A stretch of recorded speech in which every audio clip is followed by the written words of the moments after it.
membantu konsultasi Ade pada pagi hari ini. Boleh perkenalkan dulu namanya dan umurnya?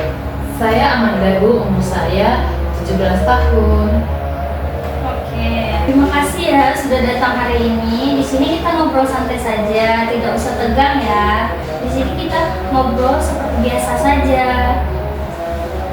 Baik Ibu, terima kasih.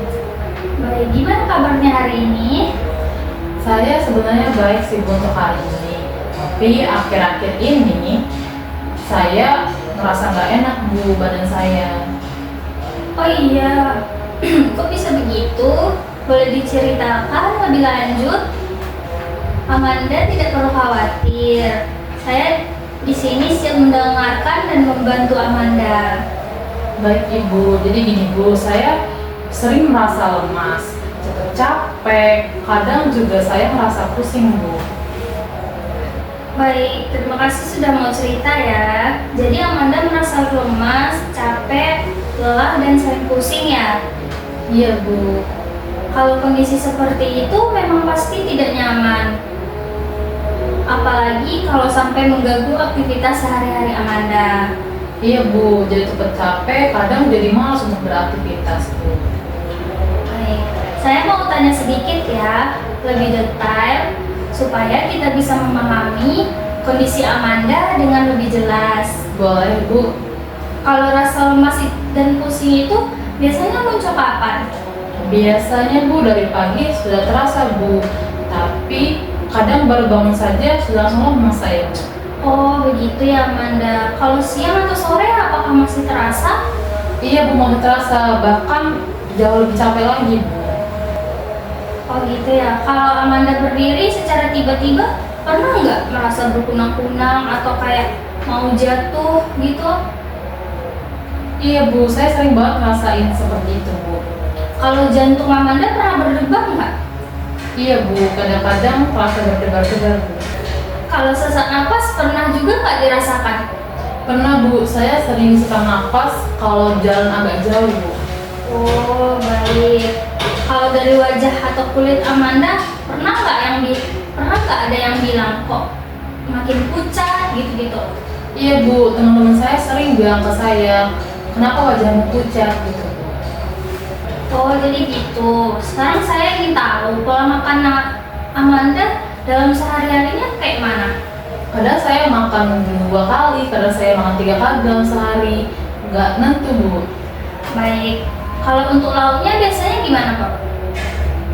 Kalau untuk lauk ya seadanya aja Bu, kadang telur, kadang mie instan gitu. Kalau sayur hijau seperti bayam, kangkung, dan sayuran lain sering nggak dikonsumsi? Jarang Bu. Kalau buah-buahannya, Jarang juga Bu. Amanda sering minum teh atau kopi nggak? Iya Bu, saya sering banget minum teh. Hampir setiap kali habis makan, saya pasti minum teh Bu. Baik Amanda, berarti sering ya minum tehnya. Iya Bu, sering. Kalau boleh tahu bagaimana siklus haid Amanda dalam 1 bulannya? Saya haidnya banyak Bu, dan durasinya cukup lama Bu. Baik. Ini juga menjadi salah satu penyebab dari kondisi Amanda saat ini. Dari semua yang Amanda ceritakan tadi, kemungkinan Amanda mengalami anemia yang sering disebut dengan kurang darah. Anemia itu sebenarnya apa Bu? Baik, saya akan menjelaskan pelan-pelan ya supaya mudah dipahami. Nah, jadi gini, di dalam tubuh kita ada yang namanya hemoglobin yang bagian dari sel darah merah yang berfungsi untuk membawa oksigen dari paru-paru ke seluruh tubuh. Nah, oksigen ini yang sangat penting bagi Amanda karena digunakan oleh seluruh organ tubuh untuk bekerja dengan baik, termasuk otot dan otak. Kalau kadar hemoglobinnya Amanda rendah, tubuh menjadi kekurangan oksigen, otot jadi cepat lemah, otak juga tidak mendapatkan cukup oksigen. Makanya muncullah keluhan seperti badan terasa cepat lelah, letih. Jadi itu penyebab saya sering lemas ya Bu? Iya Amanda, itu mungkin. Karena saat tubuh kekurangan oksigen, tenaga yang dihasilkan juga berkurang. Jadi, Amanda lebih mudah merasa lelah. Iya Bu, saya juga merasa lebih cepat capek dan kurang fokus. Betul sekali. Kondisi Amanda saat ini sebenarnya cukup sering terjadi terutama pada wanita.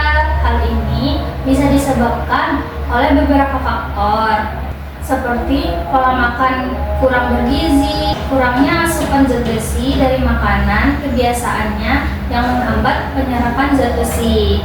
Oh, jadi ternyata banyak faktor-faktor yang mempengaruhi itu ya Bu? Iya, Amanda. Tapi yang penting, Amanda tidak perlu khawatir berlebihan karena kondisi ini masih bisa diperbaiki. Yang penting sekarang adalah kita mulai memahami penyebab dan memperbaiki secara bertahap. Di sini, Ibu ada leaflet yang menjelaskan tentang gejala serta faktor-faktor penyebabnya anemia. Gejala anemia seperti lemas, pusing, pucat, jantung berdebar, dan sesak. Kalau dilihat di sini, yang paling sering Amanda rasakan yang mana? Yang lemas sama yang pusing. Baik, itu memang gejala utama anemia ya Amanda. Nah, penyebab Amanda yang paling sering adalah kekurangan zat besi ya. Zat besi ini penting untuk membentuk hemoglobin. Kalau kurang, otomatis hemoglobin juga menurun. Oh gitu ya Bu? Iya Amanda.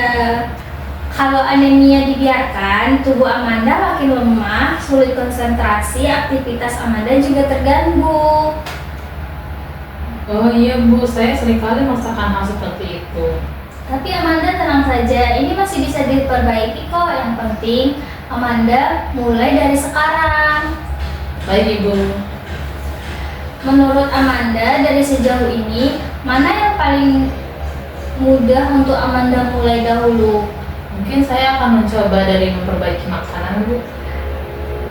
Baik, Amanda bisa mulai dari memperbaiki pola makan ya, seperti menambahkan sayur hijau, seperti bayam, dan lauk seperti ayam, ikan, telur, serta konsumsi buah seperti jeruk. Baik Ibu.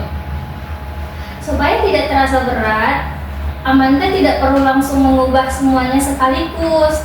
Kita bisa mulai dari hal kecil dulu. Yang penting mudah untuk Amanda lakukan sehari-hari. Baik Ibu. Saya coba berikan contoh sederhana ya Amanda, supaya Amanda lebih kebayang. Misalnya dalam sehari di pagi hari, Amanda bisa memulai dengan makan telur sebagai sumber protein. Dan di siang hari, Amanda menambahkan sayur dan lauk seperti ayam atau ikan. Di malam hari bisa ditambahkan buah seperti jeruk ataupun jambu. Oh begitu ya Bu. Jadi tidak terlalu berat untuk saya Bu. Iya, justru kalau mulai dari yang ringan seperti ini bisa lebih mudah dilakukan dan bisa bertahan lebih lama. Baik Ibu. Selain dari makanan, ada satu kebiasaan yang juga penting untuk kita perbaiki ya dari Amanda. Dari cerita Amanda tadi, Amanda sering minum teh dan kopi setelah makan ya, betul nggak? Betul Bu, saya selalu hampir setiap kali setelah makan. Jadi begini Amanda, teh itu sebenarnya tidak dilarang, tapi kalau diminum langsung setelah makan bisa menghambat penyerapan zat besi di dalam tubuh Amanda. Padahal zat besi itu penting untuk membantu meningkatkan hemoglobin Amanda. Oh gitu Bu, saya baru tahu Bu. Makanya kita tidak perlu langsung berhenti minum teh, tapi cukup diatur waktunya saja. Misalnya setelah makan, Amanda bisa minum air putih dulu. Lalu kalau ingin minum teh, diberi jeda 1-2 jam setelah makan. Oh jadi tetap bisa minum teh ya Bu? Iya, masih boleh. Yang penting tidak langsung setelah makan. Baik Bu. Sekarang kita bahas bagaimana cara memantau perubahan dari yang sudah kita rencanakan tadi. Saya ingin tahu dahulu, menurut Amanda, semua perubahan tadi bagian mana yang paling sulit paling sulit itu Bu, yang bagian mengurangi teh Bu. Soalnya itu sudah menjadi kebiasaan saya sejak lama Bu. Oh begitu, itu memang sering jadi tantangan ya, apalagi kalau sudah menjadi kebiasaan sehari-hari Amanda. Iya Bu. Baik Amanda, sekarang kita bahas bagaimana cara menentukan perubahan dari yang sudah kita rencanakan sebelumnya. Baik Ibu. Untuk pola makan, saya ingin Amanda mulai memperhatikan apa saja yang dimakan sehari-harinya. Kalau boleh tahu, Amanda bisa coba ingat atau bahkan mencatat apakah sudah makan sayur dalam sehari, apakah sudah makan lauk seperti telur, ayam, ikan, apakah sudah makan buah. Iya Bu, mungkin bisa saya coba ingat-ingat dulu Bu. Bagus Amanda, kalau boleh bisa dicatat lebih baik, tapi kalau belum terbiasa cukup ingat dulu aja, tidak apa-apa kok. Baik Ibu. Gimana kalau kita mulai buat target kecil untuk Amanda supaya lebih mudah? Minimal 1 kali makan sayur dalam sehari dan 1 sumber protein seperti telur atau ayam, dan 1 kali sehari buah-buahannya. Boleh Bu, masih bisa saya lakukan untuk hal itu Bu. Selain itu, Amanda juga perlu memperhatikan perubahan pada tubuh Amanda. Misalnya, apakah rasa lemas mulai berkurang, apakah pusing sudah jarang, apakah sudah tidak terlalu capek. Baik Bu, nanti saya perhatikan Bu. Bagus. Itu tanda-tanda bahwa kondisi Amanda mulai membaik. Kalau misalnya dalam beberapa minggu ini ada perubahan atau masih sering pusing dan lemas, sebaiknya segera periksa ya Amanda. Baik Ibu. Saya juga menyarankan Amanda untuk cek kadar hemoglobin di fasilitas kesehatan terdekat. Dengan begitu, kita bisa tahu apakah Amanda benar-benar mengalami anemia dan seberapa berat kondisi Amanda. Iya Bu, saya akan segera periksa ya Bu. Baik, kira-kira bisa kita evaluasi lagi setelah 2-4 minggu ke depan ya Amanda. Bisa Bu. Perubahan kecil tapi dilakukan terus-menerus itu jauh lebih baik daripada langsung besar tapi tidak bertahan lama. Iya Bu, saya jadi lebih paham sekarang. Bagus Amanda, yang penting tidak perlu langsung sempurna ya, yang penting konsisten. Baik Ibu, saya jadi lebih semangat. Semangat ya Amanda, nanti kita lihat perkembangan Amanda di pertemuan berikutnya. Baik Ibu, terima kasih ya Bu. Iya, sama-sama.